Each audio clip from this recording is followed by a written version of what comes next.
Not really, no. Kasi ayaw kong i-limit. Kasi bata pa ako, actually, hindi naman ganito kataas yung boses ko. Basta maliit lang siya, maliit lang yung voice ko. Kaya lang, ang lakas ng loob ko, pag hindi ko parang nag-challenge ako, pag hindi ko kaya, ipapractice ko lang in the morning. It's the best way to practice as soon as you wake up in the morning. But not to force naman yourself too much, but you know, to practice the notes that you're kind of parang insecure about, but you can practice for it. But pagdating ko sa stage, parang wala na lang. Kasi one of the things that I like about performing is that I like to enjoy it. Ano ko yung kumakanta ko, tapos parang mamamatay na ako.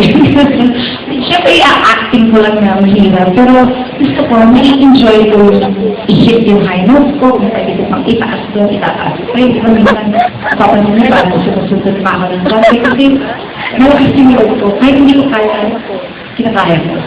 You can sing the song that you've been before. I still am singing the same song that I have been singing before. And I haven't, hindi pa ako nagbababa yan.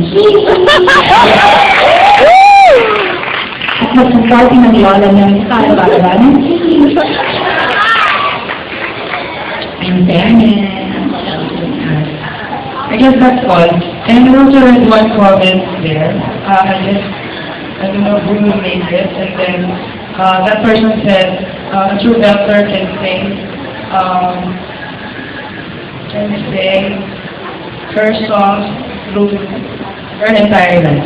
So I guess you are really using the correct way of pag-singing. Yes.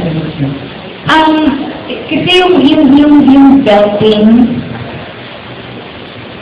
hindi ko alam kung paano i-explain yung pag-belt, pero sa akin, siguro hindi naman importante yung mataas o mababa yung boses mo. Hindi naman basihan na mataas yung boses eh. Kaya lang kasi yun yung naging style ko, diba?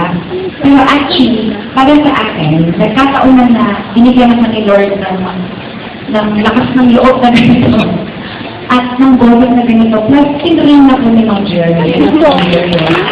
At saka ng nanay ko si Alice Percy na nandun. So, very lucky ako na very supportive ang parents ko. At tinrain nila ako na nakitaan nila akong potential, hinayaan nila akong i-follow yung dreams ko. Pero para sa akin, mas importante yung malinis na kumanta. Diba? Kasi, meron ang paas ng boses ko. Paano mo bumubog. Mas importante sa akin yung malinis. Although nangyayari yan, kasi minsan nangyayari din naman yun sa akin, nagputlat, nagsasyak, nangyayari yun, kasi minsan, di ba na-excite ka, gano'n, or mamalat ka, or whatever. Nangyayari yun, but the important thing is that you're able to, parang recover from it. Do you sing? I think you do, right?